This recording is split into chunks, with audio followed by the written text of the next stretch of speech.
Behold, how you stand, a solitary figure, beneath the moon's unflinching stare. A man whose breath trembles yet on his lips, fragile as a world have formed, poised to scatter on the wind. How merciless the night reveals itself, crafting you so tender, so unguarded, then forsaking you to its vast unyielding silence. Did you think the shadows would cradle you? That they would shield a soul so soft from one who walks the depths as kin? You felt me long before my voice reached you, did you not?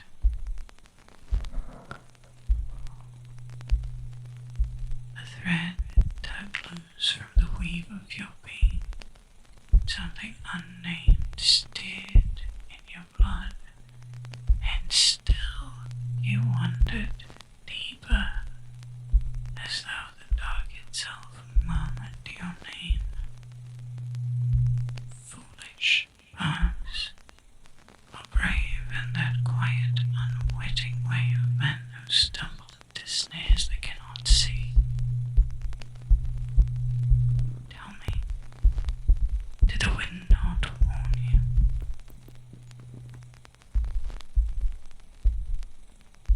Did the trees not bow their heads as I passed?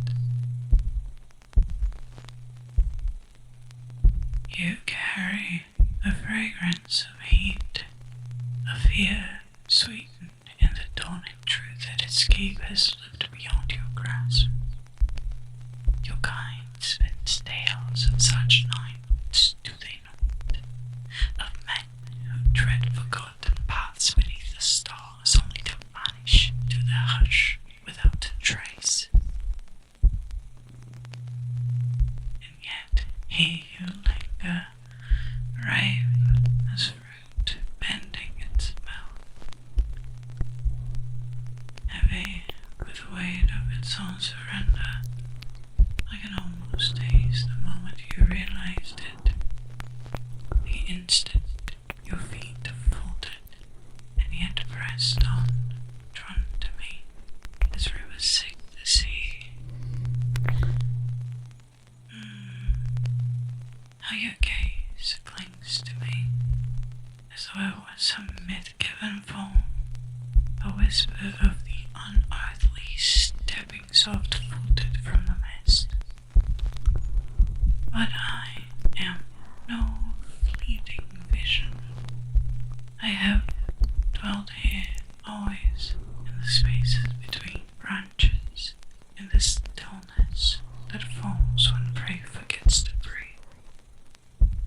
My kind has watched yours since the first man dared the shadows and learned the sharp-edged truth of being hunted. You are not the first to stand so, nor will be the last. How singular you seem in this trembling moment. Do not quiver. Or rather, yes, do. It unfurls exquisite upon you, this fragile shattering, like petals scattering before a storm. See it in you now, the weakness you cannot hide, the quickening of your blood, the flush that betrays you. Do you think I cannot hear the pitiful stirring of your flesh, eager even as it fears? How quaint this little rebellion of your body, rising to meet me when it should kneel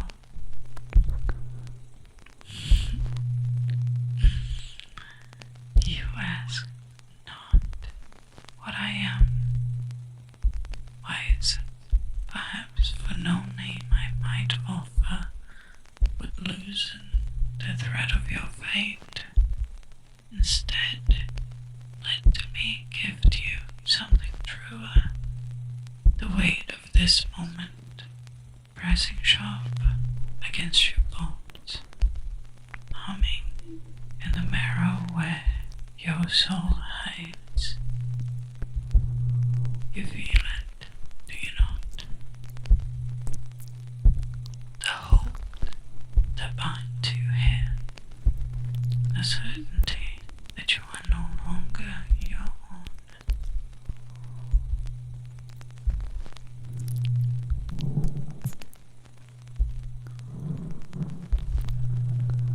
You are mine. Speak not. Let me listen instead to the language of your flesh.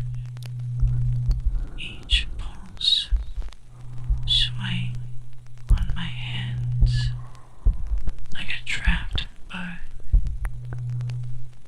The breath snared between defiance and yielding.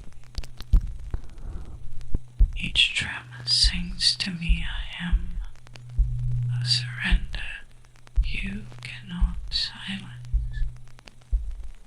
I hear it all. I will devour you. And you know this, don't you? From the moment I stepped from the lattice of branches, you felt the shadow of it fall across you, and yet here you stand, rooted, as though the earth itself conspired to hold you fast, offering yourself up in that quiet, inevitable way of prey beneath the gaze of something vast. There is a strange sweetness in that, the knowing, the yielding that hums beneath your skin, even as your blood quickens in its pitiful dance. Do you think that it pleases me? This weakness you cannot mask.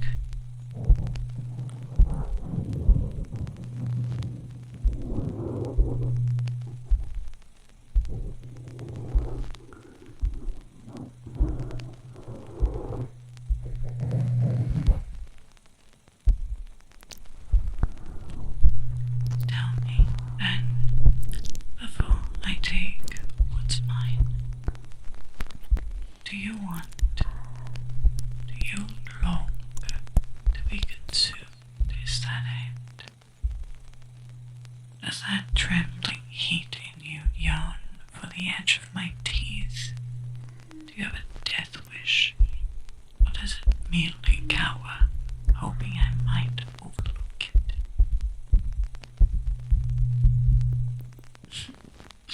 You do not refuse me. That suffices.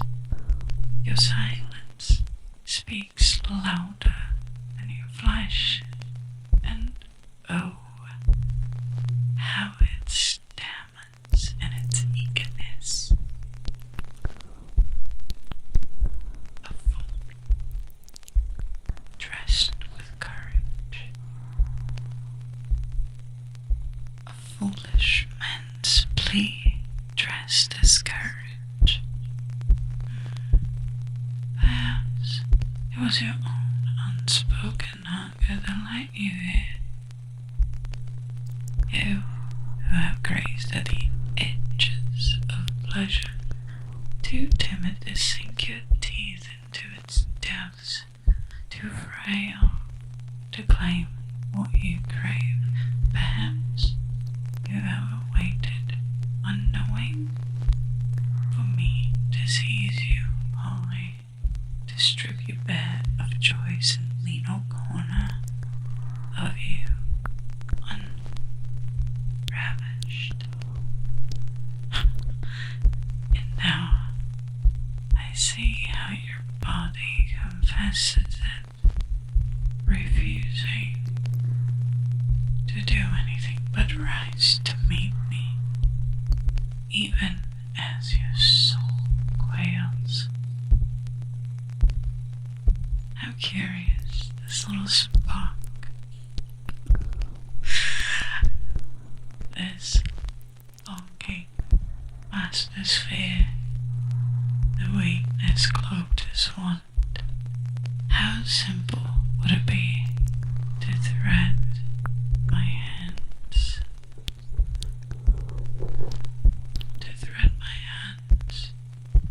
through your ribs, to cradle that frail, fluttering thing that bids you to live, to sip the heat of you as though it were wine spilled from a chalice, to tease apart the marrow of your bones until only echoes remain, scattered among the roots.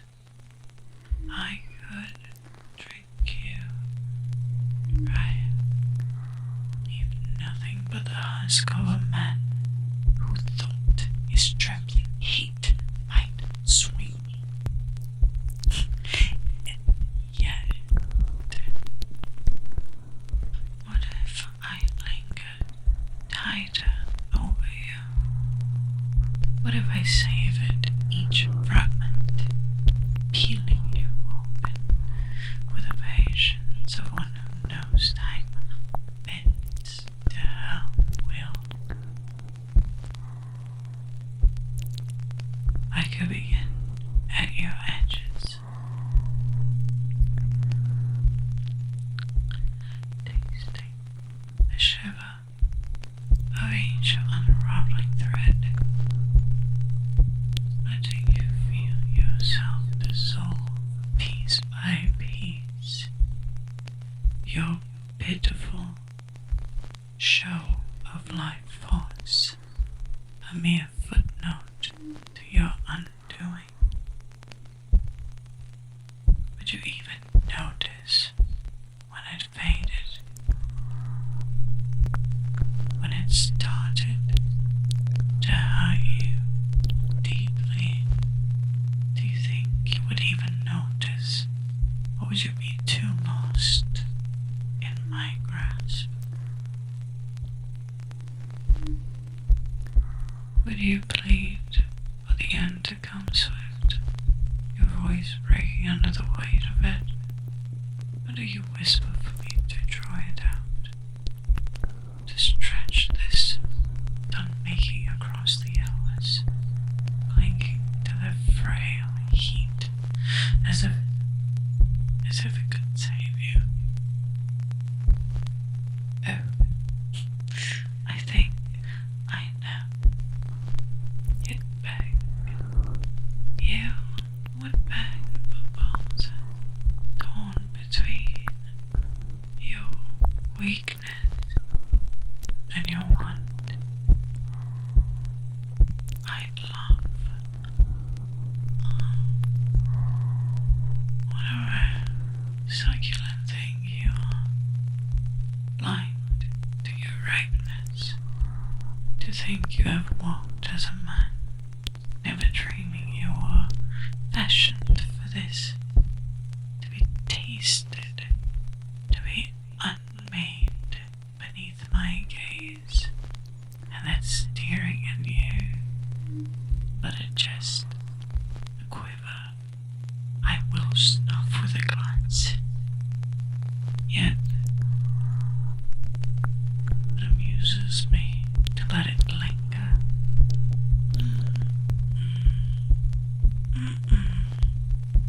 To leave you now, to let you wake tangled sheets, doubting whether I was ever here, whether I was but a fever vision born of your frail desires. No, you sought me, you seek me, you stepped into my shadow willingly, drawn by a hunger you dared not name, and so I shall grant you the ending you came for. Behold how you stand, a man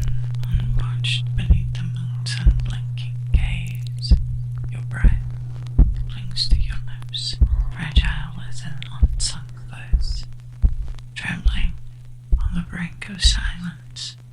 How pitiless the night proves itself to weave so tender, so unguarded, yet abandon you to its vast, swallowing hush. Did you not sense me long before my voice unfurled a murmur beneath your ribs, a thread tugged loose from the fabric of your soul?